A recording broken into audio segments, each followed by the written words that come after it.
Hey, what's up, everybody? Welcome back. So I'm responding to another one of Sneed's videos. This one's on the AT&T mandating CSRs, which is customer service representatives, that they have to return into office work. So I'm just gonna give you guys my thoughts on it. You guys can smash the like button. That helps me out. And also, yeah, if you just subscribe, thanks for doing that. I appreciate it. So if you guys didn't catch the video, I'll pop up here on the screen, but Sneed posted a video about like an hour, almost an hour and a half ago, and it was just basically talking about AT&T mandating CSRs to return back into in-office work. I don't know why this would become shocking to a lot of the customer service reps for AT&T, because I did start seeing posts on social media like Reddit and stuff like that, and a lot of them are kind of complaining about that. Look, with any company that is call center work, I know this because that's like the field that I've worked in. I've worked in for so many years. I know the ins and outs of it, and I know that during the pandemic, they made it clear to those that were pre-pandemic employees that they were going to do a work from home for the safety of employees. However, do expect to come back into office once the company feels like it's viable.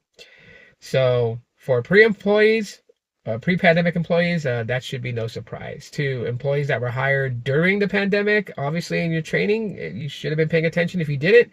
But I'm for certain that they all mentioned in training that you could end up going back into in office. And I know this because a lot of call centers, especially for a telecommunication side, we're hiring people and we're making sure that they live, within, the furthest an hour away.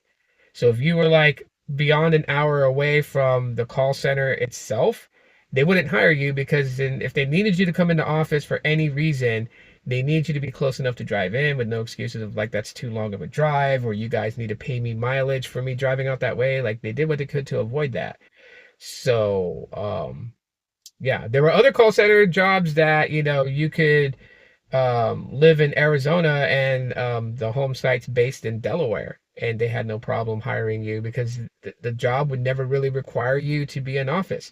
But the telecommunication side always requires for the reps to be near a site to go in office because there's training and things that needs to be done.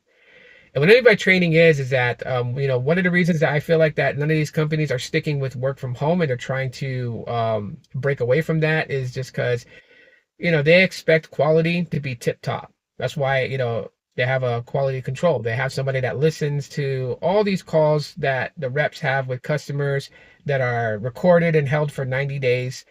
And they listen to the call, they listen to how the rep, converse with the customer, and they train them on missed opportunities and, maybe certain things they can do better to make the call more pleasant, to make the call flow naturally and flow better. Um, so, a lot of reps really were kind of like BSing around. I know this when I worked for Boost Infinite. There were like several people that was on the training team at the time when I was training, and they were all BSing around mostly. You had some people that were like, "Hey, you know what? Like, watch your language.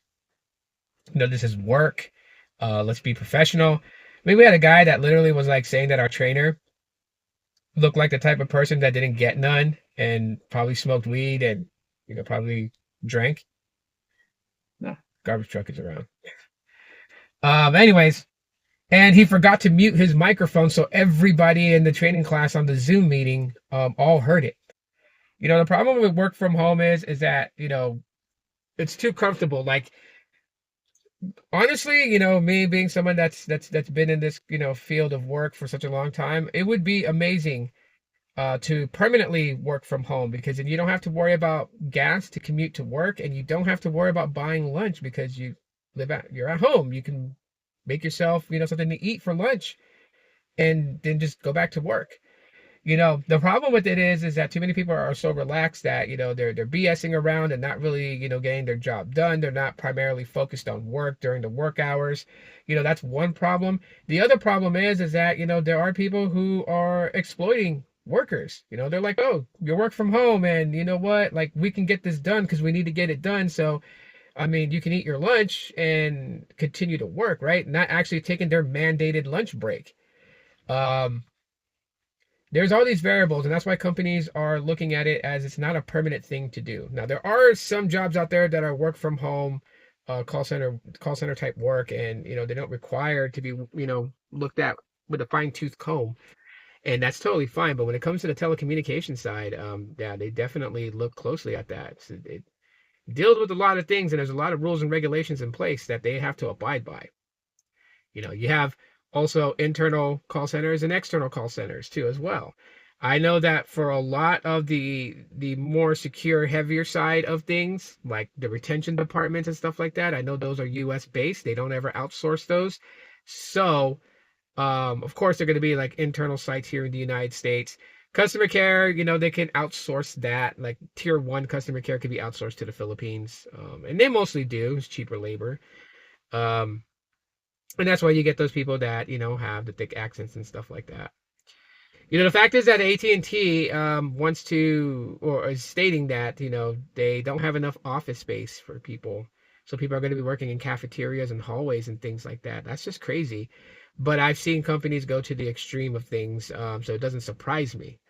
You know, there were call centers that I worked at where I had my own personal desk, like nobody else sat there but me, so I can bring photos of my family, like my kids, and pin them up in my cubicle.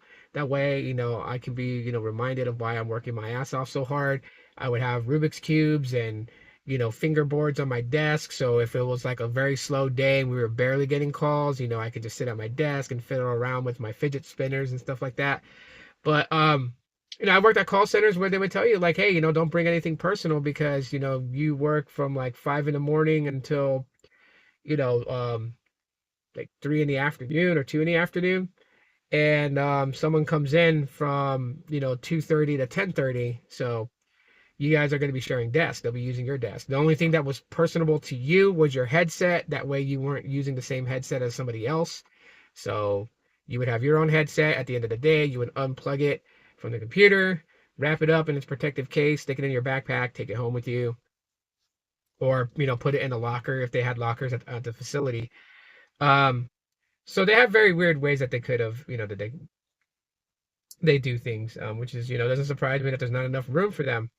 But one of the things that I find curious about this is a lot of the companies that I worked for in the telco side that are call center work, a lot of them had made it clear that when they decide to mandate people to go back to office, that they were actually going to put people on hybrid schedules because maybe they gave up rent at a certain facility, so the facility completely shut down. They removed all the computers and all the cubicle barriers and everything, and so now they got to find a new facility to lease, to turn on the electric, to get internet, fiber internet, installed.